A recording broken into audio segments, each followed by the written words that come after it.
బట్టతలతో బాధపడుతున్నారా? ఆధునితనమైన పద్ధతిలో హెయిర్ ట్రాన్స్ప్లాంటేషన్ చేయబడును. Face clinic, Hyderabad. Hi, hello, నమస్తే. Welcome to Suman TV. ప్రస్తుతం మనతో ఉన్నారు బ్యాంకింగ్ రంగ నిపుణులు రామ్మోహన్ నమిలే గారు. సార్తో మాట్లాడదాం. నమస్తే సార్. నమస్తే అమ్మా నవీన గారు. మీకు సుమన్ టీవీ ప్రేక్షక దేవుళ్ళకి కూడా నమస్కారము. ప్రేక్షక దేవుళ్ళే అంటారా సార్? కస్టమర్ ఇస్ గాడ్ అని ఒక సేయింగ్ ఉంది.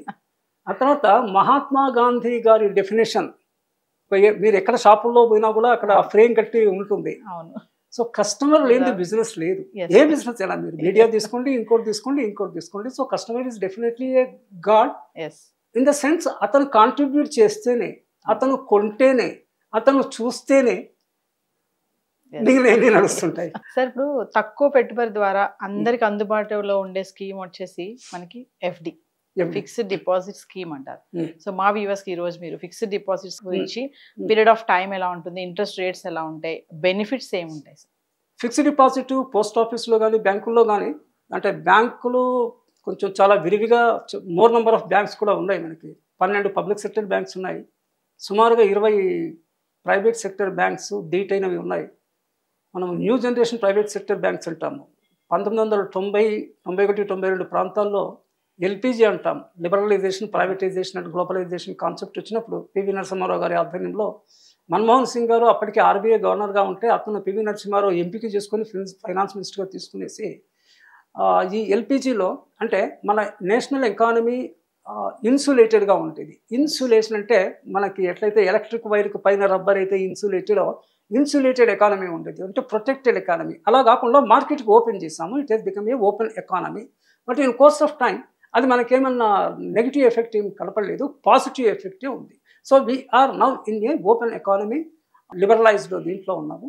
91, 92లో ఆ ప్రాంతాల్లో ఫినాన్షియల్ సెక్టర్ రిఫార్మ్స్ అని నరసింహన్ గారు అనేసి, ఆయన ఆర్బీఐ ఎక్స్ గవర్నర్, ఆయన ఆధ్వర్యంలో ఒకటి రంగరాజన్ కమిటీస్, ఇవన్నీ జరిగినాయి. నా ఈ ఫిక్స్డ్ డిపాజిట్స్ అనేది దీనికన్నా అంతకన్నా ముందు ఉన్నాయి, ఇప్పుడు కూడా ఉన్నాయి.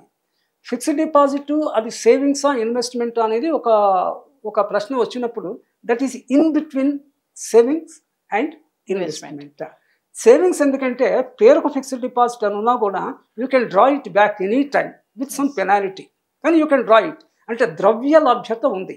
There is no what we say locked in funds అంటాం.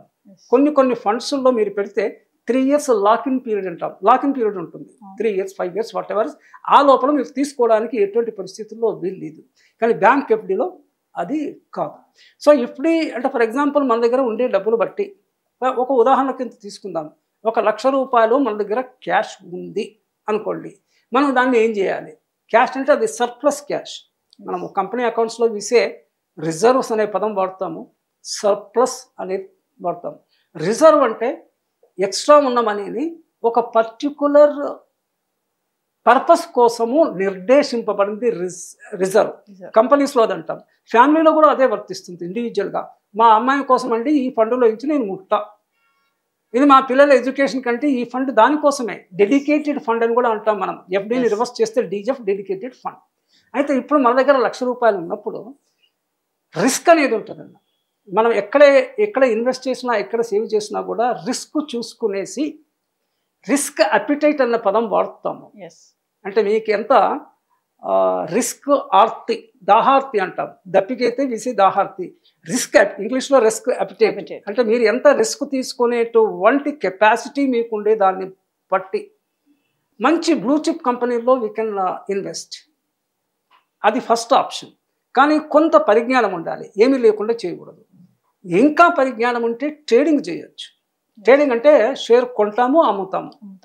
మార్జిన్ మనీ ట్రేడింగ్ అన్న పదం కూడా ఉంది. అంటే మీరు మొత్తం డబ్బులు మీ దగ్గర ఉండక్కర్లా, మొత్తం కొనక్కర్లా. మార్జిన్ అంటే ఒక 10-20% కట్టి ఈవినింగ్ మీరు మళ్ళీ మీరు అది అమ్మేస్తే డబ్బులు వస్తే మీరు అవుట్ గో ఉండదు, మీరు కట్టాల్సిన పని ఉండదు.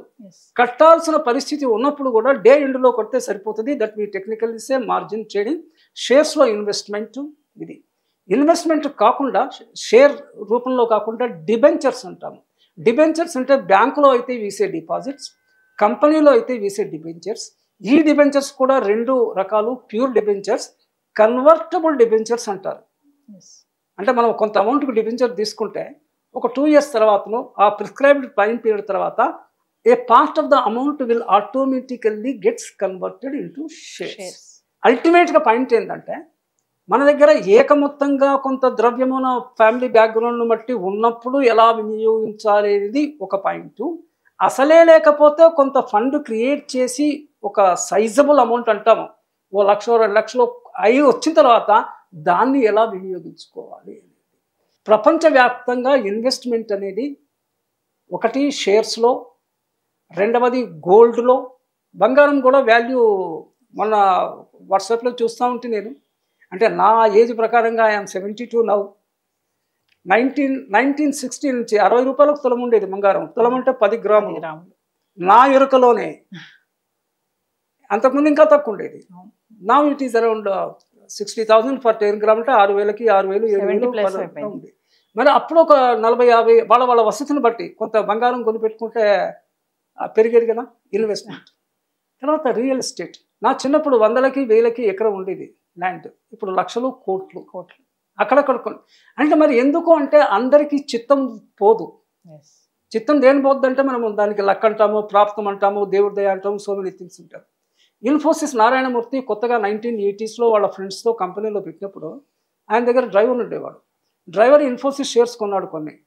ఆ తర్వాత he has become a crorepati. ఈయన మల్టీ కరోడ్పతి, నారాయణమూర్తి వేరు, డ్రైవర్ కూడా కరోడ్పతి. మన దగ్గర పెద్ద పెద్ద ఉద్యోగాలు చేసేవాళ్ళకు కూడా కరోడ్పతులు కాదు. So that is the thing. Coming back to fixed deposit. Fixed deposit ఇటు సేవింగ్స్ కన్నా ఎక్కువ, ఇన్వెస్ట్మెంట్ కన్నా తక్కువ. అంటే కొంచెం ఎక్కువ ఇంట్రెస్ట్ వస్తుంది, that is always there. But మనకి లిక్విడిటీ కూడా ఉంది. అంటే సేఫ్టీ ఒకటి ఉండాలండి. మనం ఎప్పుడైనా డబ్బులు ఎక్కడైనా మనం సేవ్ చేసినా, ఇన్వెస్ట్ చేసినా ఏం చూస్తామంటే లిక్విడిటీ. లాక్ ఇన్ కాకుండా, లాక్ అయిపోకుండా డబ్బులు నేను అనుకున్నప్పుడు నాకు రావాలి. డిబెంచర్స్లో ఒక్కొక్కసారి అట్లా ఉండదు. ఇంకా ఫిక్స్డ్ టైం ఉంటుంది. ఆ టైం లోపల you cannot take it. So 1 is liquidity. నాకు ఎప్పుడంటే ఆన్ డిమాండ్ నాకు రావాలి. రెండవది సేఫ్టీ ఆఫ్ ద ఫండ్స్. ఇది ప్రైవేట్ బ్యాంకు, చిన్న బ్యాంకు దివాలా తీయొచ్చు. నేను ప్రైవేట్కి ఎవరైనా లెండ్ చేశాను, వాడు మళ్ళీ నాకు ఇవ్వకపోవచ్చు. So safety, liquidity. ఎక్కువ ఇంట్రెస్ట్ రావాలన్నప్పుడు రిస్క్ అపిటైట్ని బట్టి మనం ఎంత రిస్క్ తీసుకుంటున్నాము. ఈ మధ్య మార్గంలో ఉండేది ఫిక్స్డ్ డిపాజిట్. దానికి 6 నెలల వరకు అయితే తీసే short term deposit which is also a part of FD. So బ్యాంకుల్లో మినిమం 7 రోజులు, మ్యాక్సిమం 10 years వరకు ఫిక్స్డ్ డిపాజిట్ పెట్టుకోవచ్చు. అయితే ఇది కాంట్రాక్చువల్ రేట్ ఆఫ్ ఇంట్రెస్ట్. ఇది గమనించాలి. అంటే ఒకసారి మనం ఒక 5 ఏళ్లకో 10 ఏళ్లకో ఎఫ్డి వేస్తే మధ్యలో మార్కెట్లో రేట్స్ పెరిగినా, బ్యాంకు వాళ్ళు ఒకవేళ రేట్స్ పెంచినా తగ్గించినా ఈ ఆల్రెడీ ఉన్న డిపాజిట్ మీద ప్రభావం చూపదు. Contractual rate of interest. Post ఆఫీస్లో కొన్ని సేవింగ్స్ స్కీమ్స్లో ఈ పీపీఎఫ్ మీద కూడా గవర్నమెంట్ ఎవ్రీ 6 monthsకు అప్పుడప్పుడు చేంజ్ చేస్తుంటుంది. చేంజ్ చేసింది ప్రాస్పెక్టివ్, రెట్రాస్పెక్టివ్ అని 2 పదాలు. ప్రాస్పెక్టివ్ అంటే పాత డేట్ నుంచి, రెస్పెక్టివ్ అంటే ఈ డేట్ నుంచి. So these are the things. FD అంటే మనకి బాస్కెట్ ఆఫ్ ఇన్వెస్ట్మెంట్స్లో కొంత సేవింగ్స్, కొంత ఎఫ్డి, కొంత ఈ ఇన్వెస్ట్మెంట్ 3 రకాలుగా ఉంటే that is better thing. FD is definitely A welcome thing and reasonably good. అంటే సార్ ఒకేసారి ఎంత అమౌంట్ చేసుకోవచ్చు సార్ ఎఫ్డి మనం? అలా ఏం లేదమ్మా. అంటే మినిమం అమౌంట్ ఉంటుంది. మేబీ 500,000 ఉండొచ్చు. పాత రోజుల్లో 100 రూపాయలకు ఉండేది, 100 రూపాయలకు వాల్యూ ఉంది. కానీ 1000 ఇది ఉంటుంది. అప్పర్ లిమిట్ ఏం లేదమ్మా. అప్పర్ లిమిట్ ఏం లేదు. కానీ ఇన్కమ్ ట్యాక్స్ రూల్ ప్రకారంగా 50,000కు మించి క్యాష్ ట్రాన్సాక్షన్ చేసిన you to show your PAN number. 50,000కు మించి కొన్ని you cannot make the transaction in cash. You have to put in the deposit in the account. అకౌంట్లో డిపాజిట్ చేయడానికి, క్యాష్ డిపాజిట్ చేయడానికి పరిమితి ఏమి లేదు. కానీ క్యాష్ డైరెక్ట్గా ఎఫ్డీలో కట్టాలంటే 50,000కు మించి కట్టలేరు. Certain norms are there. కానీ అల్టిమేట్గా దేర్ ఇస్ నో లిమిట్. మీరు 10 కోట్లు చేసుకోవచ్చు ఎఫ్డి, నోబడీ ఆస్క్స్. కానీ ఇన్కమ్ ట్యాక్స్ వాళ్ళకి మిమ్మల్ని అడిగే అధికారం ఉంటుంది. మీరు ప్రూఫ్ ఇవ్వగలగాలి. నాకు ఈ డబ్బులు ఇక్కడి నుంచి వచ్చాయి, దానికి నువ్వు ట్యాక్స్ కట్టావా లేదా వాళ్ళు వెరిఫై చేసుకుంటారు.